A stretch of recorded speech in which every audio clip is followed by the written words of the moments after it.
ఆంధ్రప్రదేశ్ రాష్ట్ర మంత్రులు ఢిల్లీ పర్యటనకు సిద్ధమయ్యారు. రాష్ట్ర విద్యాశాఖ మంత్రి నారా లోకేష్ ఈ రోజు హస్తినాలో పర్యటించనున్నారు. ఈ పర్యటనలో భాగంగా ఆయన కేంద్ర రైల్వే, ఐటీ శాఖ మంత్రి అశ్విని వైష్ణవ్, విద్యాశాఖ మంత్రి ధర్మేంద్ర ప్రధాన్లతో పాటు వేర్వేరుగా సమావేశమవుతారు. రాష్ట్రానికి సంబంధించిన కీలక సమస్యలు, అభివృద్ధి కార్యక్రమాలపై వారిద్దరితో లోకేష్ చర్చించనున్నారు. వీరితో పాటు కేంద్ర హోంమంత్రి అమిత్ షాను కూడా కలిసే అవకాశం ఉన్నట్లు తెలుస్తుంది.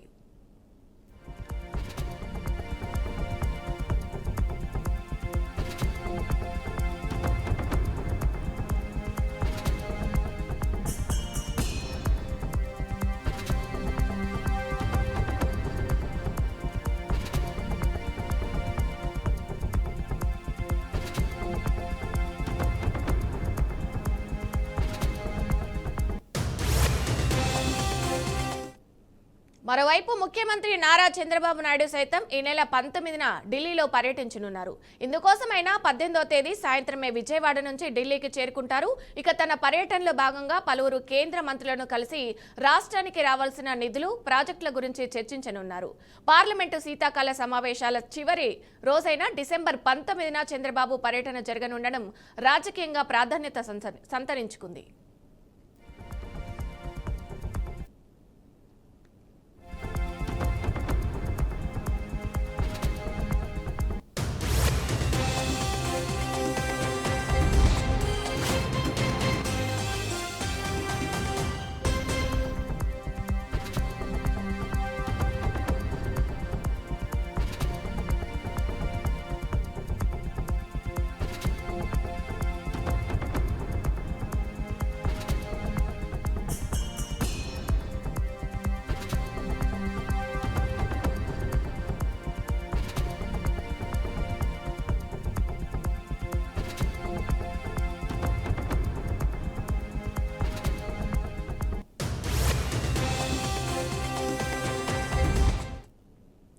ఆంధ్రప్రదేశ్ రాష్ట్ర మంత్రులు ఢిల్లీ పర్యటనకు సిద్ధమయ్యారు. ఇక రాష్ట్ర విద్యాశాఖ మంత్రి నారా లోకేష్ ఈ రోజు హస్తినాలో పర్యటించనున్నారు. ఈ పర్యటనలో భాగంగా ఆయన కేంద్ర రైల్వే, ఐటీ శాఖ మంత్రి అశ్విని వైష్ణవ్, విద్యాశాఖ మంత్రి ధర్మేంద్ర ప్రధాన్లతో వేర్వేరుగా సమావేశమవుతారు.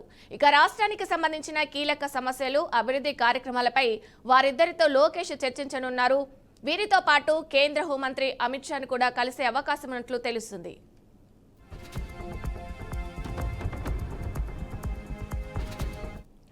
మరోవైపు ముఖ్యమంత్రి నారా చంద్రబాబు నాయుడు సైతం ఈ నెల 19న ఢిల్లీలో పర్యటించనున్నారు. ఇందుకోసం ఆయన 18వ తేదీ సాయంత్రమే విజయవాడ నుండి ఢిల్లీకి చేరుకుంటారు.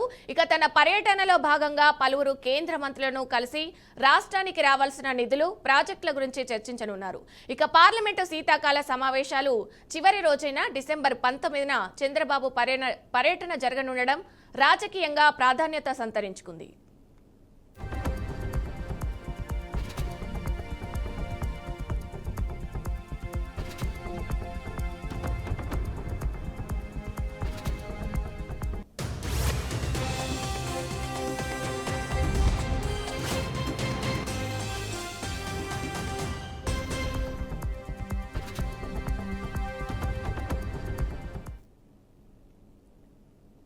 ఏపీ సీఎం చంద్రబాబు హైదరాబాద్ సమీపంలోని శంషాబాద్లో పర్యటించనున్నారు.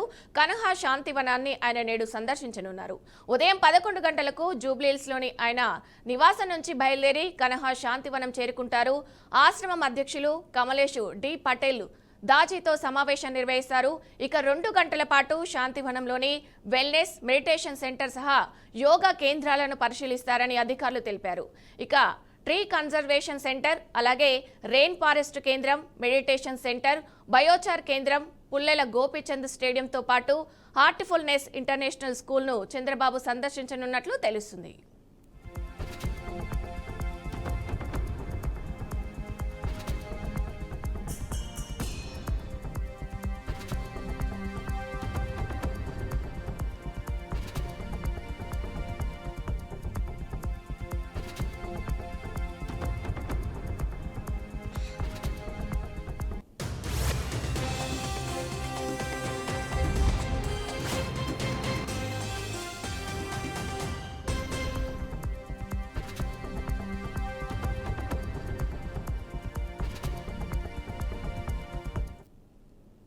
ఏపీ సీఎం చంద్రబాబు హైదరాబాద్ సమీపంలోని శంషాబాద్లో పర్యటించనున్నారు.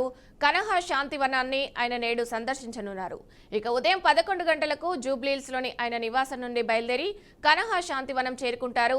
ఆశ్రమం అధ్యక్షులు కమలేష్ డి పాటిల్ రాజుతో సమావేశం నిర్వహిస్తారు. ఇక 2 గంటల పాటు శాంతివనంలోని వెల్నెస్, మెడిటేషన్ సెంటర్ల సహా యోగా కేంద్రాలను పరిశీలిస్తారని అధికారులు తెలిపారు. ఇక tree conversation centre, rain forest కేంద్రం, మెడిటేషన్ సెంటర్, బయోచార్ కేంద్రం, పుల్లల గోపీచంద్ స్టేడియంతో పాటు హార్ట్ఫుల్నెస్ ఇంటర్నేషనల్ స్కూల్ను చంద్రబాబు సందర్శించనున్నట్లు తెలుస్తుంది.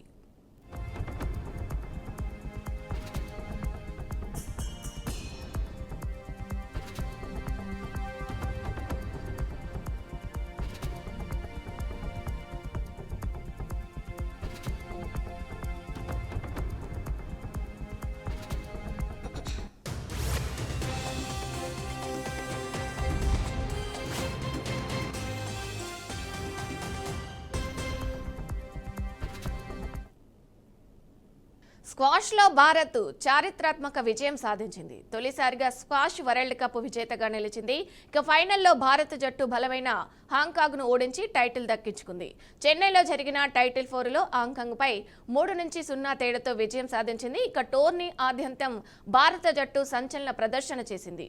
ఒక్క మ్యాచ్ కూడా కోల్పోలేదు. ఫైనల్లోనూ అదే జోరు కొనసాగించింది. ఇక ముందుగా జోస్నా చిన్నప్ప శుభారంభం చేసింది. ఉమెన్స్ సింగిల్స్ మ్యాచ్లో లీకా ఈయనపై 7.3, అలాగే 2-7, 7-5, 7-1 తేడాతో గెలిచింది. ఆ తర్వాత మెయిన్స్ సింగిల్స్ మ్యాచ్లో అభయ్ 7-1, 7-4, 7-4 తేడాతో అలెక్స్ లావుపై ఏకపక్ష విజయం సాధించడంతో పాటు భారత్ 2-0 ఆధిక్యంలోకి వెళ్ళింది.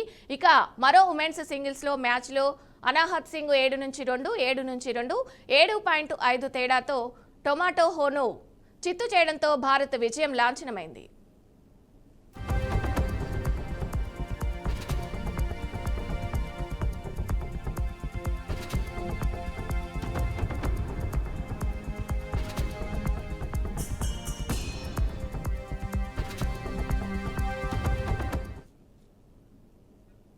తాను బీఆర్ఎస్ వీడడానికి హరీష్ రావే కారణమని ఎమ్మెల్సీ కవిత చేసిన ఆరోపణలో నిజం లేదని కాంగ్రెస్ సీనియర్ నేత జగ్గారెడ్డి వ్యాఖ్యానించారు.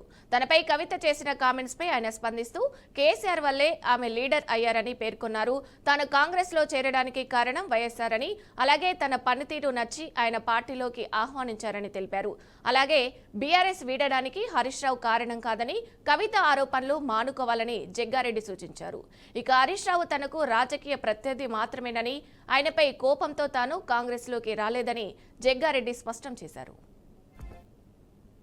నాతోటి జరిగింది, అందుకే నేనేమంటున్నానంటే నా హరీష్ రావు వల్ల హరీష్ రావు మీద కోపంతో కానీ, హరీష్ రావు మీద ద్వేషంతో కానీ నేను టీఆర్ఎస్ పార్టీని ఈడ్చింది కాదు. నేను రాజశేఖర రెడ్డి గారు నన్ను నచ్చి, నన్ను ఆహ్వానించి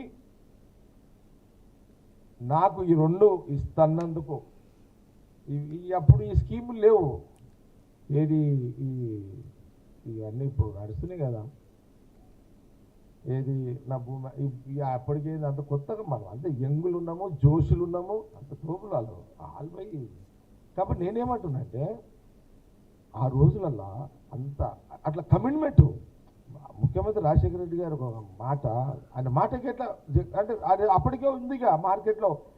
రాజశేఖర రెడ్డి గారు ఒక మాట అంటే అది తిరుగులేదు అనేది అది చరిత్ర. అదిగా అలా ఏం నీకు ఇక రాజశేఖర రెడ్డి గారు ఒక శత్రువు వచ్చి అడిగిన ఎంత గొప్ప రాజశేఖర రెడ్డి గారు అంటే, శత్రువు వచ్చి అన్నా ఇక కొట్లాడేందుకన్నా ఇక నేను సరెండర్ అయిపోతున్నా, నన్ను వదిలేయాలంటే వదిలేసే తత్వంతో కూడుకున్న రాజశేఖర రెడ్డి గారు ముఖ్యమంత్రి కాగానే స్టార్ట్ అయింది అన్న స్ట్రాటజీ. అది మమ్మల్ని ఎవరిని బలవంతంగా కాదు, నీకు ఇష్టం ఉంటే రా అన్నాడు.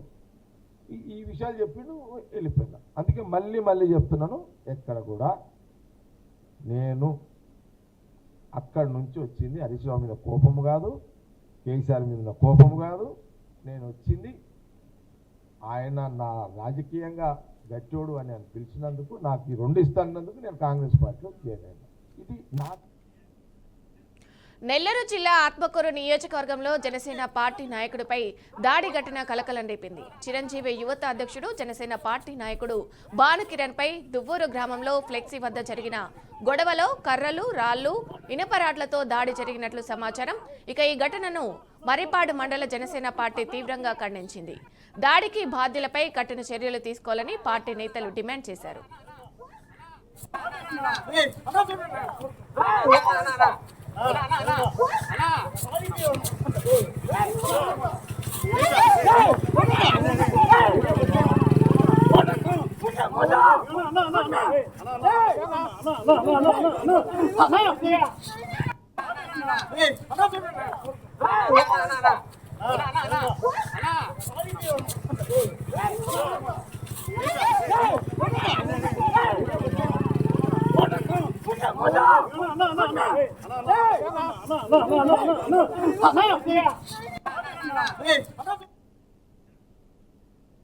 గడిచిన 5 ఏళ్ల పాలనలో వైఎస్ జగన్ అప్పులు, అవినీతిలో కూరుకుపోయిందని రాష్ట్ర దేవాదాయ శాఖ మంత్రి ఆనం రామనారాయణ రెడ్డి ఆరోపించారు. వైసీపీ హయాంలో జగన్ అప్పులు చేసిపోతే కూటమి ప్రభుత్వం ఆ అప్పులకు వడ్డీలు కడుతుందని ఆయన ధ్వజమెత్తారు. ఆత్మకూరు నియోజకవర్గంలోని సంగం మండలం మక్తాపురం గ్రామంలో పలు అభివృద్ధి కార్యక్రమాల్లో పాల్గొన్న మంత్రి వైసీపీ ప్రభుత్వంపై, వైసీపీ నాయకులపై తీవ్ర విమర్శలు గుప్పించారు. అన్నమయ్య ప్రాజెక్టు వరదల్లో కొట్టుకుపోతే ఆ ప్రాజెక్టుకు మరమ్మతు పనులు కూడా చేసుకోలేని దుస్థితిలో పాలన సాగించారని దుయ్యబట్టారు. ప్రతిపక్ష పార్టీ వైఎస్ఆర్ కాంగ్రెస్ పార్టీ దానికి సంబంధించినటువంటి కౌన్సిల్లో నాయకుడైనటువంటి శ్రీ బొత్స సత్యనారాయణ గారు ఆయన స్టేట్మెంట్ చూస్తే అసలు నవ్విపోదురుగాక మాకేమిటి అన్నట్టు ఆ ప్రభుత్వం ఏదో చేస్తుందంట. తెలుగుదేశం కూటమి ప్రభుత్వం వచ్చినాక అప్పులు మిగిల్చి ఏ పని చేయకుండా మేము వెళ్ళిపోతున్నాం. ఇది ఎలా సాధ్యము, ఎలా జరుగుతుంది? సంవత్సరం 4 మాసాలు అయింది మేము వచ్చి.